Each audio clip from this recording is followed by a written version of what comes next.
And welcome to Gentex Multimedia live streaming for the 27th of April. And as we report today, the number of cases of COVID is increasing in India. And of course, there has been a lot of problem with the supply of oxygen. We'll bring a brief report on that today as well. And we'll also look at what else is happening in and around Brisbane. And of course, so we will introduce the main segment for today, the main interview for today, which will be with Archie Bajaj of Wild Dreamer Productions. That will be at 10 a.m. All that and much, much more. But first of all, let's take a look at what the weather has got in store for us. And with that, let's welcome Dilraj. Good morning everyone. Weather forecast for the rest of today is maximum 25 degree.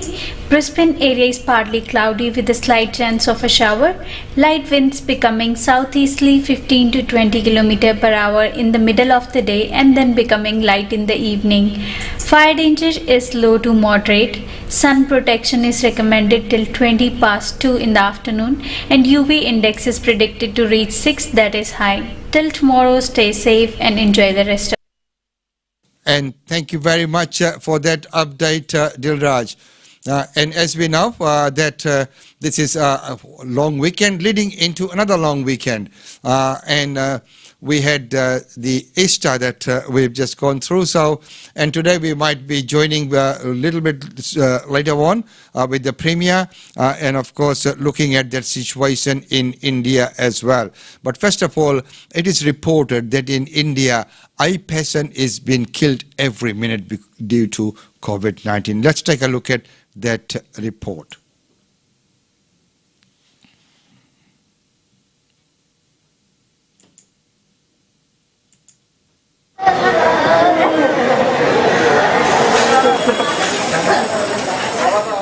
A nation in mourning. Those grieving outside this Delhi hospital tried desperately to get their loved ones admitted. But nothing could be done.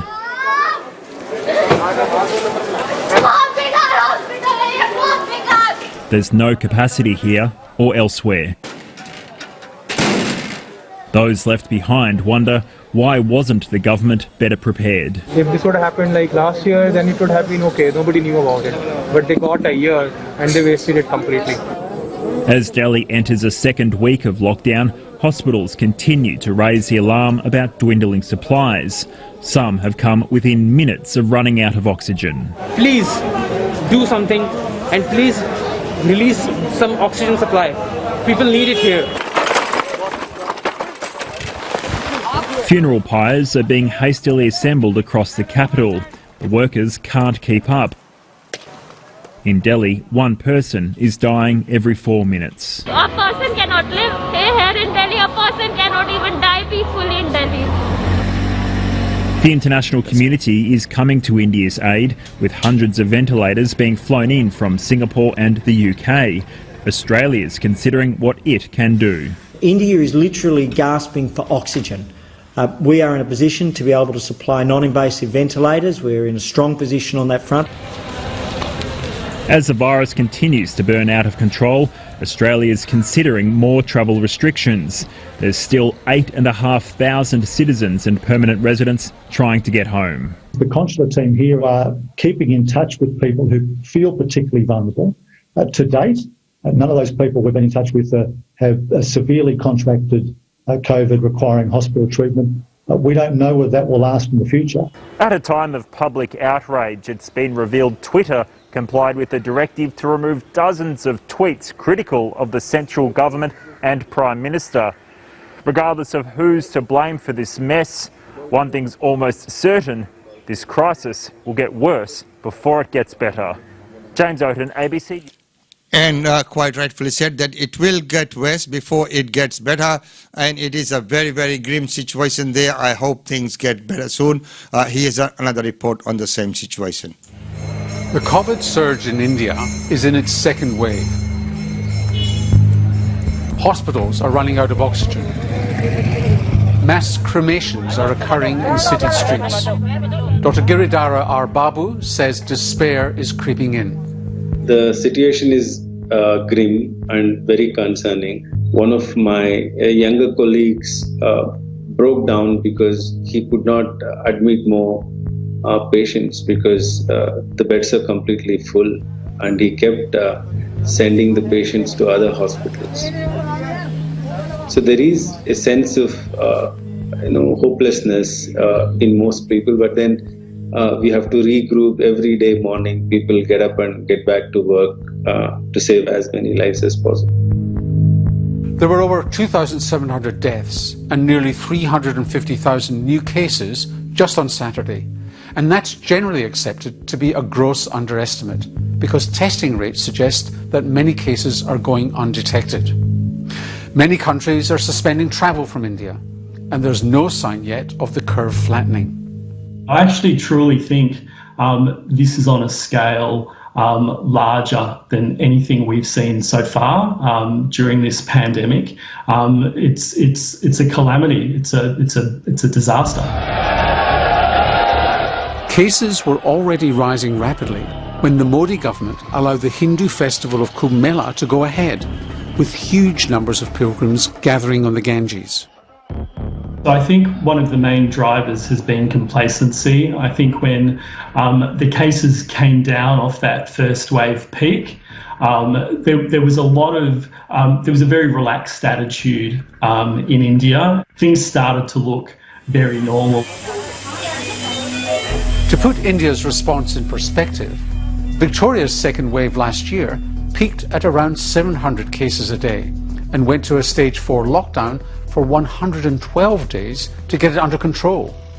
New Delhi, a city of over 20 million people with over 20,000 cases a day, has just announced a 6-day extension of its lockdown, while facing such a crisis over oxygen and drugs that the international community is having to fly in supplies.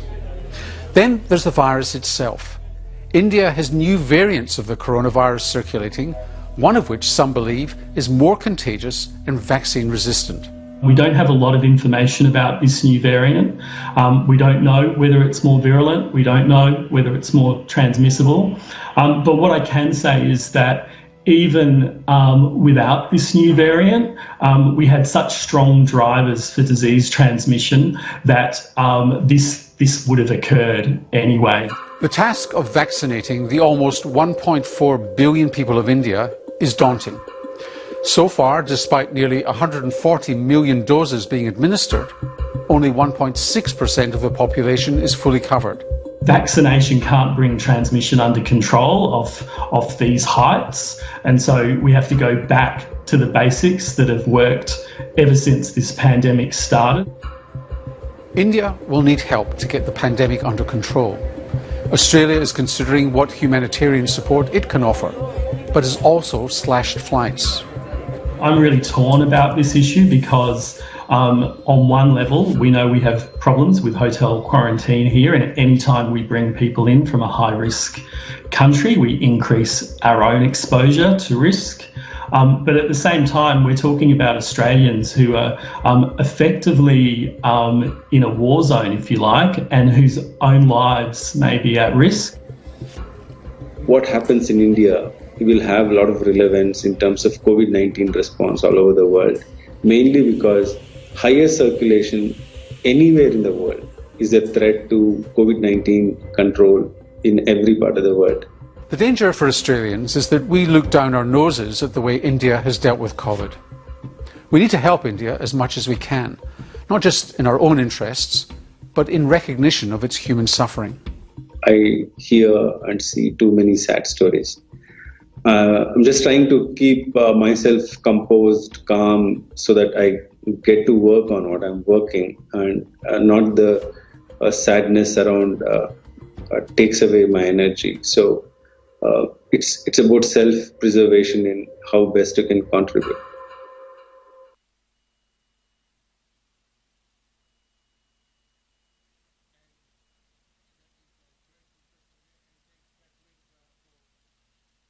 And thanks, Catherine, for your suggestion. Yeah, we will follow up on that. And, it is a very, very grim situation. Right now, let's take a look at the address from our Premier. We're ready to go.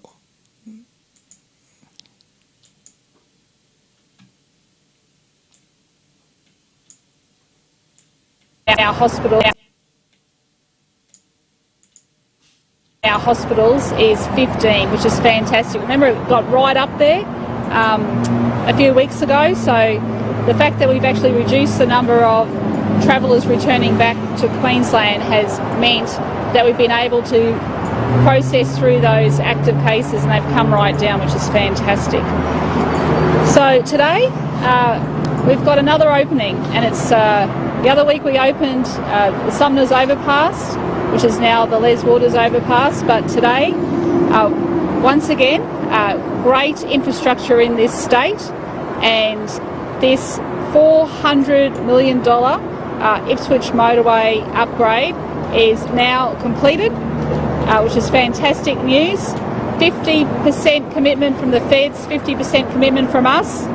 See what happens when we work together? We get to deliver vital infrastructure projects like the one we have behind us. This is going to mean that people can get home faster to their families.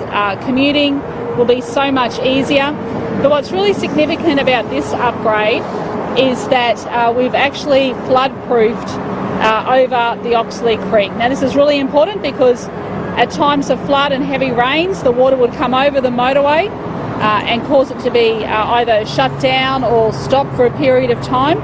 This is about building back our infrastructure better and making sure that it's flood-proof. So you can see that just over to the right down here. Minister Bailey will talk a little bit more about the off-ramps and what that means. But about 85,000 motorists use this every day. So that's a lot of motorists that use the Ipswich motorway. It's a significant part from Rocklea to Oxley. And the off-ramps also mean that it eases congestion, especially when people want to get on and off the freeway. So I might hand over to Minister Bailey to say a few words, then our federal member and our local members, and then we're happy to take a few questions, and then I might talk a little bit more then about regional quarantine and also the Olympics. Thanks, Mark.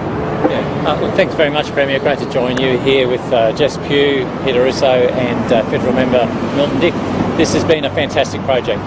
$400 million commitment, first put down $200 million from the state government, matched by the Commonwealth. I want to thank the Commonwealth for working collaboratively with the Palaszczuk government on this project, which is the sixth laning of the Ipswich motorway from Oxley Roundabout to Granard Road at Rocklea. And we've added an additional connection to it, the Boundary Road extension with a range of service roads, which means if you don't need to get on and off the motorway, you can use those service roads. It takes some of the pressure off of the motorway, and as the Premier outlined before, it means a much more flood resilient motorway here as well, because the Oxley Creek catchment is a huge catchment.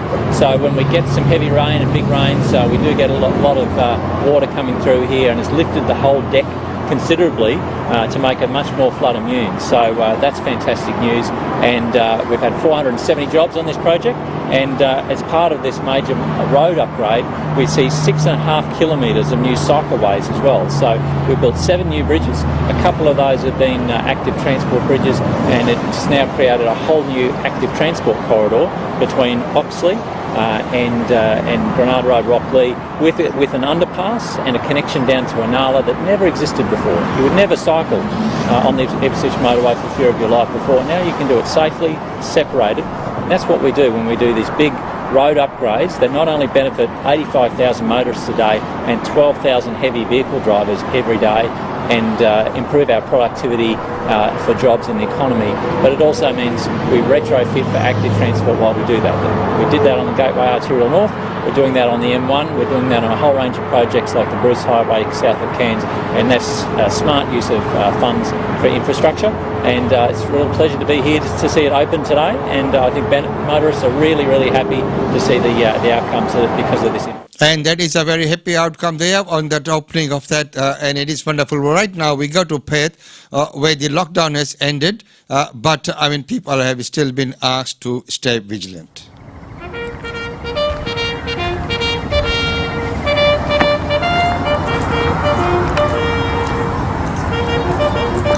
Certainly been unprecedented for all of us, but for our older veterans, I think they've been really challenged, being locked down in their homes, For the second year running, Navy veteran John Shortino and his wife Bronwyn have paid their respects on Anzac Day from their driveway. We've been very lucky with the way that the coronavirus has played out here, but I think overall, we're a resilient people.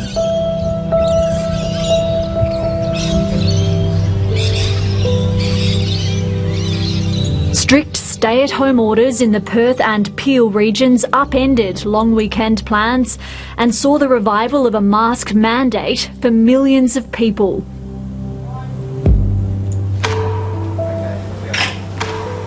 Restaurants were again reduced to selling takeaways.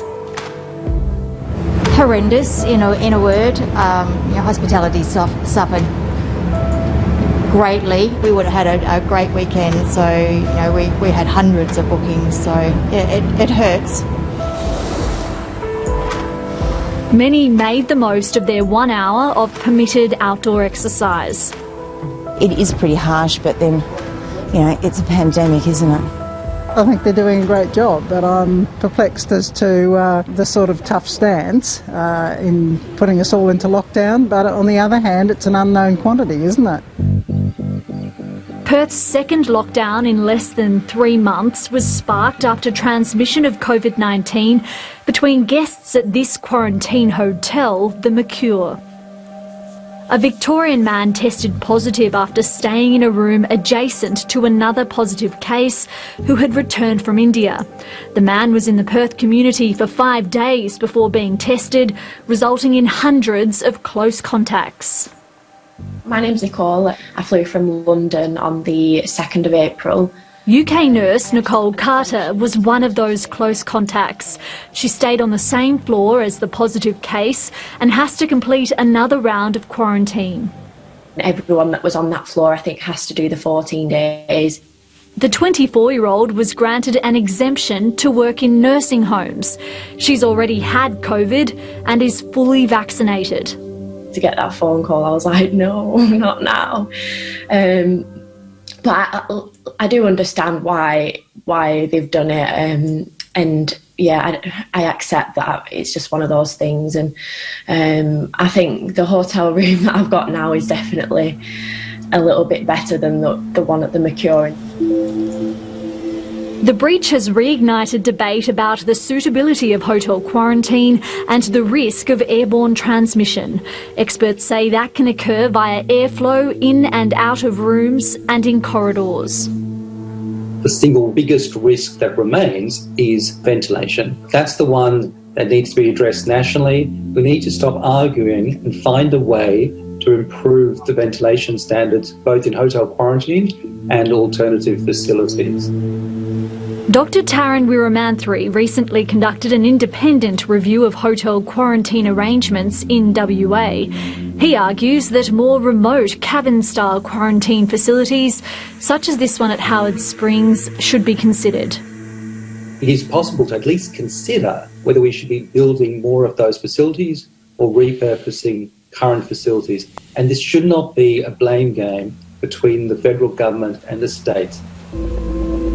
The state government was aware of the risk factors at the Mercure and 2 other Perth quarantine hotels before this latest outbreak.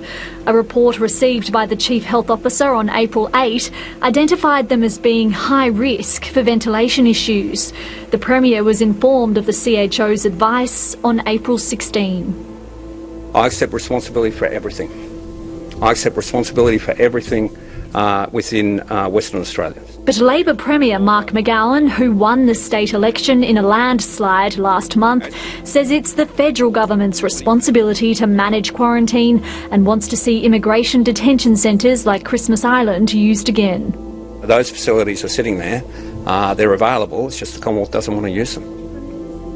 I'd love to tell you that air bases or the Christmas Island facility is fit for purpose, but it's not. Mining camps get put up in WA all the time and in other states, and it's very easy to build and truck out a facility that can house several thousand people and do that in a few months. After few cases were detected over the weekend, the lockdown will lift at midnight in WA with some restrictions to remain. Premier, at the start of the pandemic, Australians were told that lockdowns were necessary. So it will be interesting to see how things fold there.